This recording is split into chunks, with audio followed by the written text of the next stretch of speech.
Bersama dengan kita sudah hadir Bapak Husein selaku anggota KPU Provinsi Kepulauan Bangka Belitung, Ketua Divisi Teknis Penyelenggaraan. Siap. Apa kabar Pak? Alhamdulillah baik. Sehat? Sehat Pak. Sehat. Ya. Itu yang selalu kita tunggu-tunggu ya. Ya, terima kasih. Kabar sehat dari anggota KPU Provinsi Bangka Belitung. Ya. Bagaimana kondisi hari ini menurut Bapak? Apakah menyenangkan atau mungkin dalam perjalanan ke kantor kayaknya Ya. seru sekali saya lihat. Ya kalau hari ini ya pagi hari ini kita lihat ya cuaca di Pangkal Pinang ya, Ya. ibu kota provinsi Bangka Belitung kelihatannya mendung. Mendung. Tapi kelihatan walaupun mendung hangat-hangatnya masih terasa. Agak-agak Jadi semangat artinya, ya. Kalau hangat berarti kita harus semangat. Harus semangat. Sebagai anggota KPU Provinsi Bangka Belitung ya harus semangat untuk melakukan tahapan-tahapan pemilu menyongsong pelaksanaan pemilu di tahun 2024 yang Ali sampaikan tadi. Oke. Gitu, ya. Ngomong-ngomong, lah ngopi loh. Ah ini yang baru kita tanya nih kira-kira. Kalau pertanyaan pertama pasti kalau di rumah pasti ngopi. Tadi ngopi Tapi kalau dulu. ada sesuatu yang disajikan dalam perjalanan atau di acara ini ya kenapa menolak Nah, kopi. kita ngopi dulu Pak juga. Ya, terima kasih Pak, boleh. Nah, kan Enak juga kopi ini Pak. emang beda Pak. Beda ya. Kalau kopi kantor. Kantor ya. Oke, siap ya. Baik Pak Husein, sekarang kan kita sudah memasuki tahapan semenjak launching kita sudah menghadapi rangkaian tahapan pemilihan. Iya. Nah, di awal kita mendapatkan produk hukum dari KPU RI PKPU Iya. nomor 4 Iya. tentang verifikasi. Iya. Nah, kira-kira bagaimana tanggapan Bapak terkait dengan PKPU itu?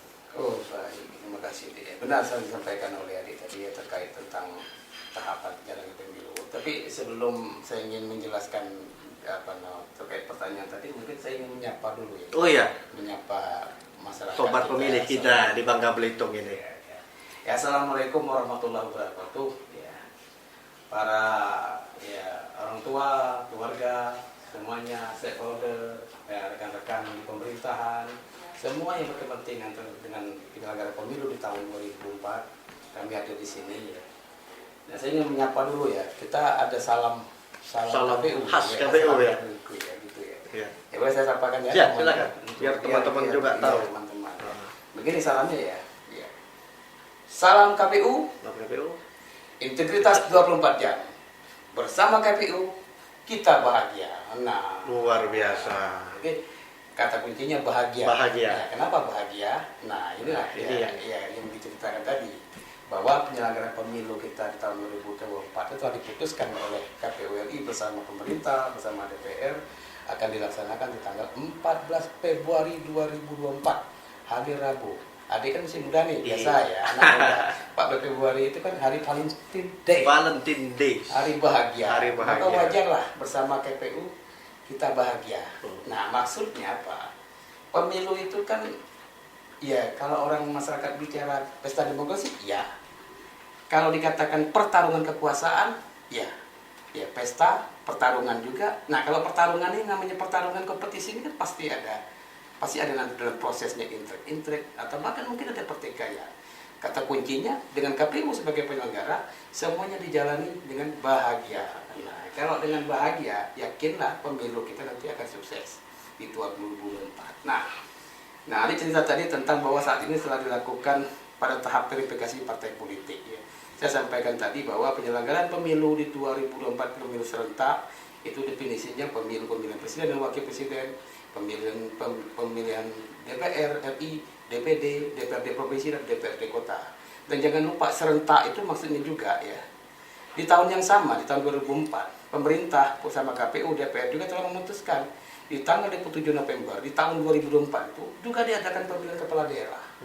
Ini ada perbedaan, ada keunik, ada yang luar biasa di tahun 2024 dibandingkan di tahun 2019. 2019 itu pemilu serentak juga.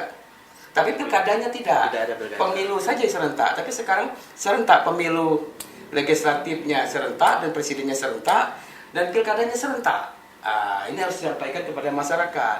Bukan digabung serentak, bukan. Bukan artinya pilkadanya serentak dengan pemilu, tidak. Di tahun yang sama serentak.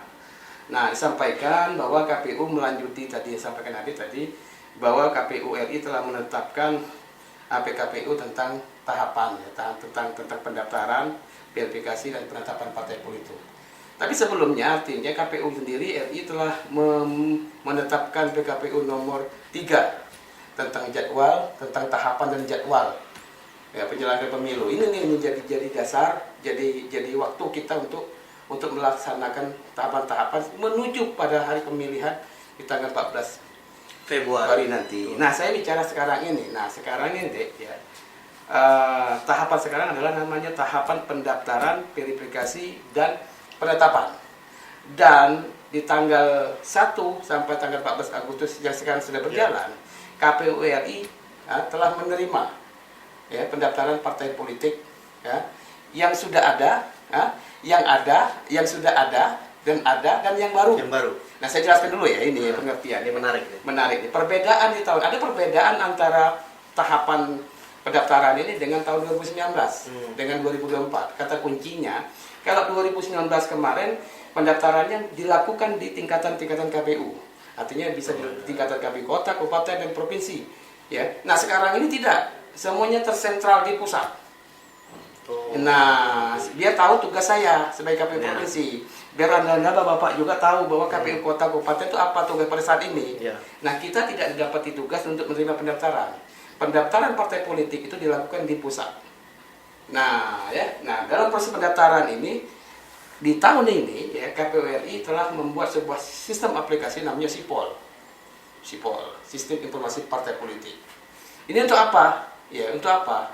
Kok dulu ada SIPOL tapi tidak maksimal digunakan, belum digunakan atau mungkin belum. Nah, sekarang ini SIPOL sudah berbadan hukum dan ada ketentuan hukumnya dan ini adalah alat bantu resmi untuk penyelenggaraan pemilu, terutama dalam tahapan pendaftaran partai politik. Maka saya katakan tadi, semua partai politik, ya partai politik saya jelaskan dulu ya. Ini ada perbedaan juga dengan yang 2019. Berdasarkan putusan MK nomor 55 di tahun 2020, kategori partai politik itu ada 4, Bu. Apa ini, kan? Pak? Nah, Itu ini. saya baru tahu. Ada 4 kategori partai. Nah, biar tahu. Nah, kenapa saya harus jelaskan? Nah, ini ada hubungannya dengan apa namanya verifikasi ini. Ada perlakuan beda. Nah, di dalam putusan MK itu menjelaskan. Ya, saya secara ringkas. Pertama, partai politik itu ya peserta pemilu yang 2019 kemarin. Dia peserta pemilu 2019, dia masih eksis, tapi dia tidak memiliki, tidak memenuhi ambang batas 4%. Atau disebut istilahnya itu bahasa kerennya itu bahasa tertentu parlemen threshold. Nah, tidak terpenuhi. Bahkan tidak memiliki perwakilan di tingkat kota maupun provinsi. Tidak ada yang anggota dewannya di kabupaten maupun di provinsi. Itu yang pertama. Yang kedua, ya, partai peserta pemilu juga 2019, ya, tidak memenuhi kota ambang batas tadi, yang 4% tadi. Dia tidak bisa mendudukkan anggotanya di DPR RI. Nah, tapi partai ini ada perwakilannya di tingkat daerah. Dia bisa mendudukkan kadernya menjadi anggota DPRD kota maupun provinsi di wilayah Indonesia. Kan beda kan?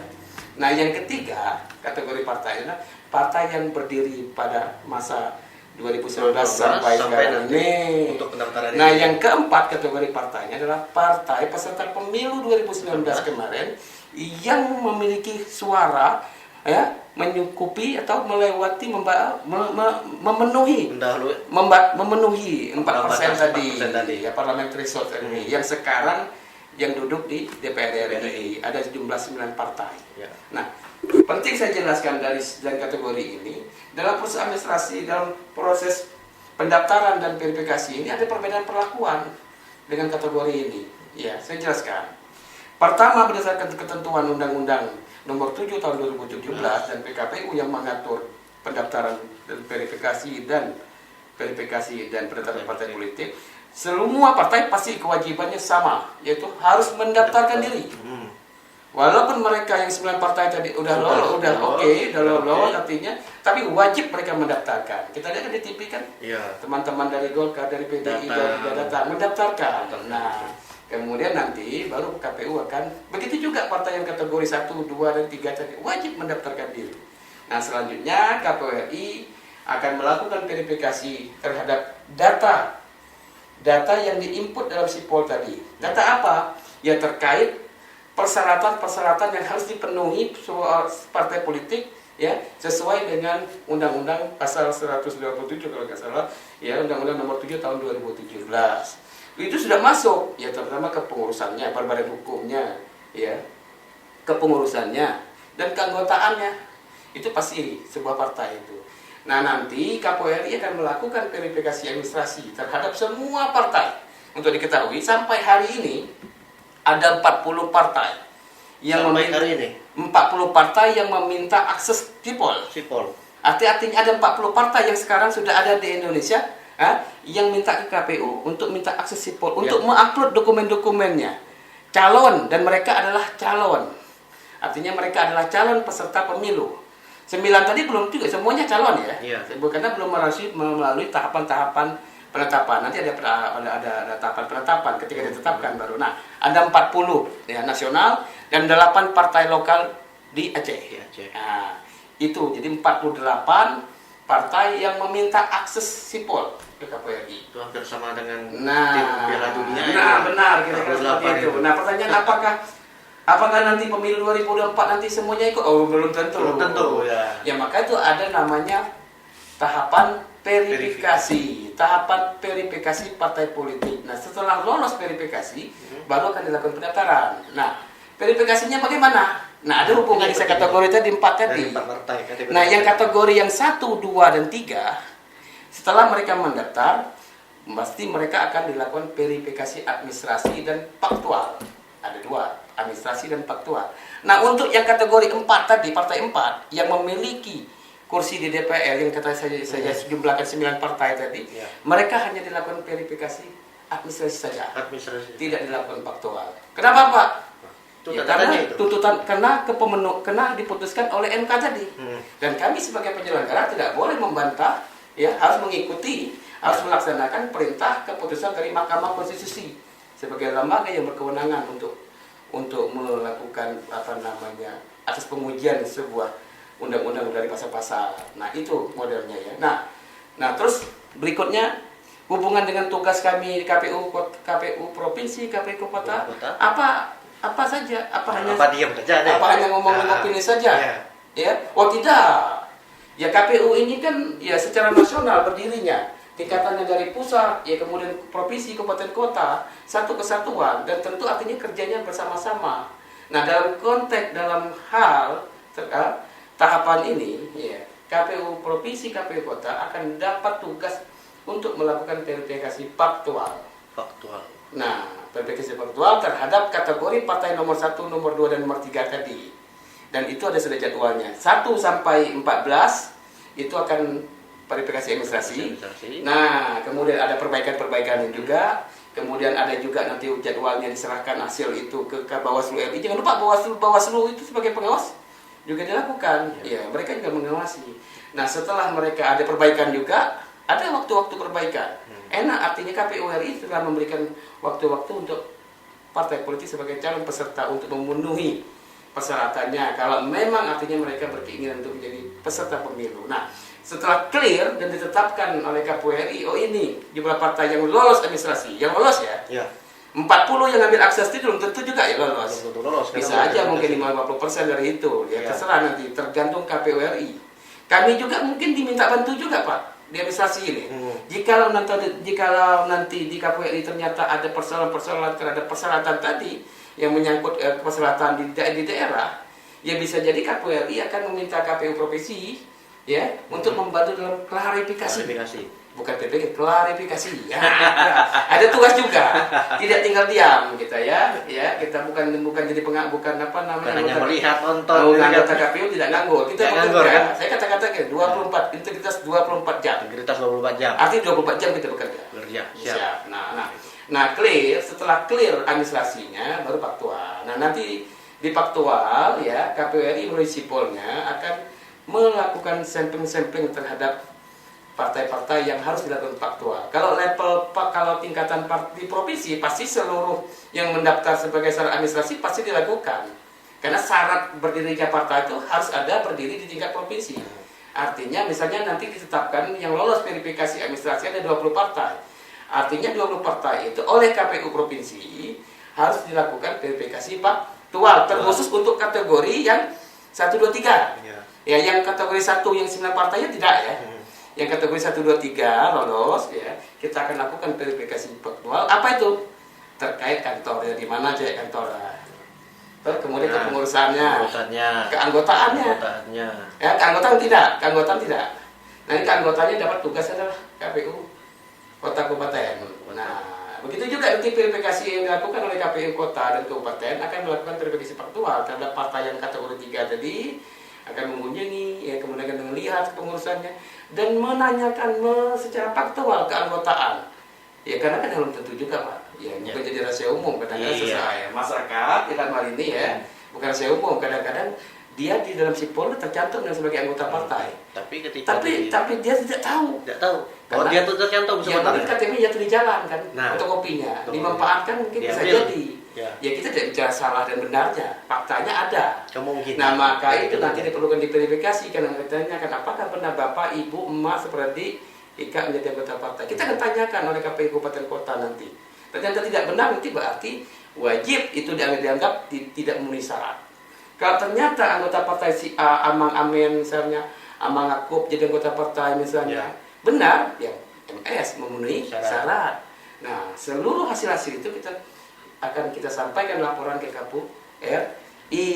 Nah, terpenuhilah administrasi dan faktual tadi di akhir Desember tanggal 14 kalau nggak salah ya, 14 ya, di bulan Desember nanti baru nanti KPU RI akan menetapkan ya, peserta pemilu 2024 sekaligus juga diumumkan pengundian nomor. Oh, kan asik kan? Ini bagian nomor. Kalau ngundian ini paling senang saya. Nah, Apalagi kalau ngundian itu nomor. inti sesingkatnya ya. Sesingkatnya artinya regulasinya udah jelas. Tadi sampaikan tadi. Artinya undang-undangnya sama ya, Undang-Undang Nomor 7 Tahun 2017. Nah, cuma PKPU-nya sekarang beda. Artinya kita beda PKPU 4 tentang pendaftaran, verifikasi dan pendaftaran partai politik. Inilah dasar hukum kami bekerja di KPU. Sekarang begini, Pak. Tadi disebutkan 48 partai politik, ya 40 nasional, kemudian 8 di Aceh. Melakukan proses pendaftaran, kemudian dilakukan verifikasi. Ada kemungkinan dan mungkin pasti akan ada kemungkinan tidak semuanya lolos. Pasti. Entah syarat administrasinya yang tidak terpenuhi atau faktualnya yang tidak terpenuhi. Nah, ketika mereka tidak lolos itu, terus partainya gimana itu? Iya, bisa jadi artinya mereka sebagai hak, dia sebagai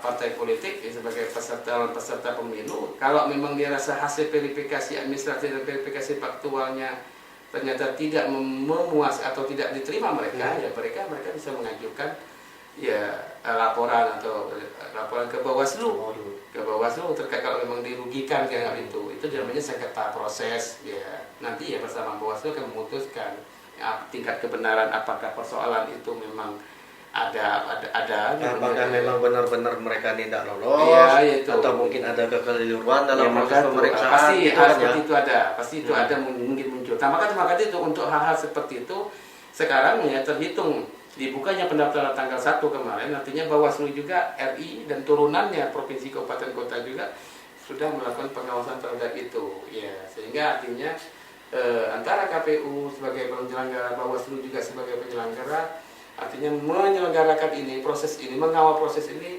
secara baik dan benar, sehingga ketika ada temuan-temuan, ada persoalan di kemudian hari terkait dengan tahapan tadi ya artinya sama-sama diselesaikan ya. Saya nih mungkin sama lah dengan kawan-kawan di luar sana ya, netizen yang budiman di luar sana. Iya, gimana? Kalau dengar partai kemarin saja partainya sekitar ada 13 sampai 15. Itu lihatnya udah riuh bener, Pak. Kita lihat suara-suara gitu ya. Ini anggaplah yang 48 ini nanti lolos nih. Terus mereka semua jadi peserta pemilu. Nah, itu kira-kira KPU siap nggak sih sebenarnya? Oh, nggak apa-apa. Iya, harus ingat ya, pemilu itu ya, aktor pemilu itu partai politik. Ya, dan perlu ingat dalam konteks negara demokrasi, kita demokrasi, demokrasi Pancasila. Nah, konteks negara demokrasi ya, seluruh warga negara ya berhak mendirikan partai, berhak untuk merebut kekuasaan melalui partai politik dan berhak mengikuti kontestasi pemilu tadi, berhak, nggak apa-apa. Mau jumlah 40 juga mampu menjadi 100, wajib bagi KPU di semua tingkatan, artinya provinsi ya, provinsi, kabupaten, kota ya, wajib untuk menyelenggarakan dengan sebaik-baiknya sesuai dengan aturan perundangan maupun PKPU yang mengatur penyelenggaraan pemilu. Itu jangan takut, artinya kita siap, Pak. Integritas, ingat, integritas 24 jam. Jangan main 24 jam. Untung waktunya tidak sampai 25, nggak ada waktu 25 jam. Ya 25 ya, Hanya enggak ada. 24 ya.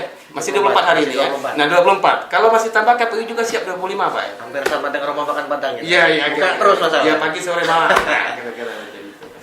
Tadi saya ketika ngomong 24 jam saya ingin juga sampaikan ke teman-teman netizen di luar sana. Ya. Jadi KPU ini sekarang itu bisa didapatkan informasi kalau teman-teman mau datang ke KPU itu 24 jam juga. Benar. Jadi walaupun mau datang jam 7 malam, jam 9 malam, jam 2 pagi, jam 3 pagi, itu kantor KPU itu buka. Wah, buka. Ya. Buka. Jadi arti KPU yang kantor KPU provinsi ya, gitu, Ya, yang beralamat di yang Jalan di Mentau provinsi kita ya. ini. Nah. Di samping pom bensin lah terkenal di Nah. pom sebelah Kalau orang nanya, di mana kantor Kak? di sebelah pom bensin Sebelah Kampung pom bensin Kramat. Kampung Kramat. Nah, kan. Nah, kalau nak ngecek benar apa tidak ada pekerja, lihatlah ke sana. Silakan ditanyakan. Ada petugas pegawai kita, ada juga ya pengamanan pasti ada ya. Ya. Ada petugas pegawai negeri kita yang bertugas diberikan tugas oleh sekretariat untuk sebagai piket untuk melayani Sebagai helpdesk lah. melayani. Dan jangan lupa kita juga ya, proses tahapan ini KPU provinsi dan KPU kota-kota telah membuat suatu unit namanya helpdesk. Nah, ini sebagai tempat layanan yang ingin bertanya atau mengakses segala sesuatu yang terkait dengan tahapan verifikasi pendaftaran verifikasi dan pendaftaran partai politik ini. Silakan tanya dan itu bisa dimanfaatkan. Ya, karena masyarakat juga ya harus ikut juga, Pak. Jangan-jangan nanti mereka nggak tahu menahu KTP-nya sudah tercantum jadi anggota partai kan. Ujung-ujung kan kasihan kan. Nah, kasihan dia nanti. Jadi kalau masyarakat mau datang ke kantor kita itu jam berapapun buka. Jam berapapun orangnya ada. Ya kalaupun artinya namanya manusiawi ternyata ada yang ketiduran ya maklum lah. Karena maklum lah dikit kan. Iya, tapi yang jelas kalau kopi seperti yang kita Kopi minum ini tadi ada terus. siap Siap jadi terus, kalau kan. kawan-kawan masyarakat wartawan ya stakeholder yang lain mau datang ke sini sekedar ngopi standby kita. Kalau mau ngerebus mie bisa beli ngerebus bisa. Ngerebus baca di Beli sini. di luar, beli ngerebus sendiri di sini, kan. ya, gitu, boleh. Sudah itu jangan sih kok beli, Pak. Hah? Boleh banyak. Beli banyak-banyak kan. Nah, terakhir Pak, Ya. dalam menghadapi tahapan pemilihan 2024 ini, walaupun sekarang masih 2022 ya, Iya. tetapi progres dan persiapannya sudah kita mulai sejak tahun sekarang. Iya. Nah, kira-kira apa yang bisa Bapak sampaikan kepada pemilih di luar sana yang menyaksikan acara ini, ya, baik dia pemilih pemula, anak muda, ataupun pemilih yang sudah pernah melakukan hak pilihnya, untuk meyakinkan mereka agar satu, kita ini independen sebagai satu buah penyelenggara yang bisa dipercaya. Iya. Dan yang kedua, agar mereka bisa menyumbangkan hak pilihnya. Oke, siap. Ya, pertama untuk masyarakat tentunya masyarakat ya yang sudah memiliki hak pilih, artinya harus kembali mengingatkan kembali ya. Memang baru kalau terasa adalah waktu begitu cepat berjalan. Ya. 2019 kemarin yang lalu hiruk pikuk pemilihan presiden, kompetisi kerasnya atau DPR segala macam. Tensinya tinggi. Nah, ternyata dalam waktu sekarang ini lah mulai beli kata orang bagi lah mulai gawi ini lagi beramai beli. Nah, mumpung lagi ada waktu 2024 di tanggal 14 belum nih. Nah, ini kesempatan masyarakat, silakan artinya ikut berpartisipasi. Karena dia sebagai warga negara yang baik yang memiliki hak pilih, dan hak pilih itu dijamin undang-undang. Dan kami KPU wajib menjamin itu supaya terlayani. Tidak ada yang masyarakat di Indonesia ini yang tidak memilih. Semuanya harus ketika memiliki hak harus memilih. Khusus untuk masyarakat pemilih tadi. Nah, dia sebagai pemilih ya boleh dia mau mengetahui tentang ini tadi saya katakan tadi mungkin namanya dicatut oleh partai. Silakan dimanfaatkan KPU sebagai pelayan tadi. Nah, untuk pemilih pemula inilah kesempatan juga. Ketika adik-adik kita yang tamat SMA yang 17 tahun apalagi mahasiswa, ya mulailah proaktif. Karena ya mereka inilah yang menjadi estafet yang berikutnya, bisa jadi penyelenggara, bisa juga menjadi kontestasi dalam pemilu. Ya kalau sekarang nggak melek, kapan lagi? Kalau bukan mereka, siapa lagi? Ya, kan kira-kira. Apakah kita ini harus hidup terus? Atau tidak? Ya, pasti regenerasi harus ada macam itu. Dan yang terpenting artinya ada jaminan bahwa pada mereka semuanya memiliki hak pilih. Memilih hak pilih sebagai data nanti ketika DPS-nya diumumkan, data sementara kemudian ditetapkan DPT, mereka tidak ada lagi bertanya-tanya, mereka sudah tahu terdaftar dalam namaku masuk dah. Nah, namanya terdaftar dan dia memiliki hak untuk memilih dalam pemilu serentak presiden, kemudian DPR, DPD yang kita gelar ya untuk di Bangka Belitung ini di semua tingkatan kabupaten kota. Ya itu Pak. Baik. Tadi terakhir terkait dengan independen. Karena kita tahu 2019 yang lalu KPU banyak sekali disoroti. Bukan hanya media, warga, masyarakat, kelompok, ormas, dan sebagainya. Gimana? Kami ini ya, anggota KPU ya. KPU ini lembaga, harus tahu juga ya Pak ya. KPU ini sebagai lembaga yang dibentuk berdasarkan undang-undang ya. Bahwa dalam Undang-Undang Dasar 1945 itu kan artinya penyelenggaraan pemilu oleh KPU. Nah, cara melihatnya KPU sebagai lembaga negara itu ya artinya di dalam itu sebagai lembaga negara resmi yang memang diberi tugas untuk menyelenggarakan. Nah, di situ ada pegawai negeri sipil, ya ada juga honorer yang bekerja di KPU. Nah, di dalam KPU nih juga untuk bertanggung jawab untuk menyelenggarakan secara teknis itu ada namanya keanggotaan KPU. Keanggotaan KPU sendiri datangnya, hadirnya atau terpilihnya itu melalui proses bukan ditunjuk. Bayangkan proses pemilihannya begitu panjang sehingga jadilah anggota KPU. Itu artinya tidak main-main, bukan ditunjuk, tidak ada kepentingan siapapun. Dan setiap anggota KPU itu wajib, artinya tidak terlibat partai politik. Nah dalam konteks independensi tadi ya, itu salah satu prinsip Pak. Kami ini mengamalkan Undang-Undang Nomor 7 itu ada 11 prinsip Pak. Luar biasa. Saya Bapak tanya aja kira-kira apa. Tapi paling tidak salah satunya independensi. Ya kata kuncinya integritas. Maka tadi salam. Integritas itu banyak, jujur, keterbukaan ya kemudian ya banyak lah, ya harus adil ya. Nah artinya kalau Bapak hanya berkata anggota KPU atau KPU itu independen itu kecil Pak. Banyak, kita ada 11 prinsip penyelenggara itu luar biasa. Itu sama kayak tim sepak bola Pak. Waduh luar biasa. Nah jadi jangan main. Tidak main-main. Jangan pertanyaan independen. Lebih dari itu. Lebih dari ya. Main-main. Ya usah cupi-cupi. Jangan takut-takut. Artinya KPU tidak akan memihak. Kata kuncinya tidak akan memihak, tapi KPU memihak dalam pelayanan, memperlakukan mereka secara sama. Ya kita memihak dalam suatu pelayanan yang baik kepada peserta pemilu ini. Ya tidak boleh, tapi memihak dalam arti membedakan partai ini partai tidak boleh. Memihak dalam pelayanan yang terbaik. Nah ini kan satu pelayanan. Kita mandi dulu nih. Lah kita pandai ke masyarakat gini. Artinya ikan AJUB silakan datang KPU. Kalau salah ngomong, berarti harus banyak ngomong dari KPU. Kalau benar, inilah faktanya. Kalau ada saran dan kritik kepada kami KPU, anggota KPU, Pak, Bapak ini kurang. Ikat begini-begini, kok kita terima. Kami bekerja berdasarkan aturan undang-undang dan PKPU. Itu tugas kami sebagai anggota KPU. Begitu juga yang sekretariat yang membantu kami. Semuanya konsekuen dan konsisten dengan tegak lurus dengan peraturan yang ada. Jadi tidak main-main. Luar biasa. Baik. Terima kasih Pak Husein atas penjabaran, penyampaian yang menambah wawasan kita, pengetahuan kita, informasi tentang pemilu yang orang tuh kadang berpikir pemilunya masih 2024. Sibuk padahal. Tapi kita lah sibuk sekarang. Kadang pulang malam, kadang tidak pulang. Dan bahasa kata orang Bangke, sibuk gay kan ya. Padahal memang sibuk. Memang sibuk benar kita. Bukan jauh ini pemilu, cuma bukan urusan pemungutan suara. Bukan itu ukuran pemilu. Bukan hanya pas hari-hanya saja. Hanya bahasa Bangke, bukan hanya nyucuk-nyucuknya. Proses itu payah panjang. Nah diurus. Jadi terima kasih Pak Husein atas kesempatan dan waktu yang telah diluangkan untuk kita. Kita akan kembali lagi nanti dalam segmen-segmen berikutnya. Baik, dalam acara Kopilu. Terima kasih. Semoga sehat selalu. Siap. Ya. Terima kasih Pak ya. Oke, nanti saya ada kopi, lanjut lagi kopi Pak. Kopi kuning dikit. Kalau dibuang kan saya kepun lah kata orang. Boleh. Ini bagian dari prinsip juga. Prinsip pemilu. Jangan menyanyiakan. Jangan menyanyiakan. Udah kubat jam. Ada waktu minum dulu. Terima kasih pada seluruh netizen yang menyaksikan acara ini. Bagi yang ingin minta tanda tangan kami, silakan datang ke kantor kami. Iya, sama-sama.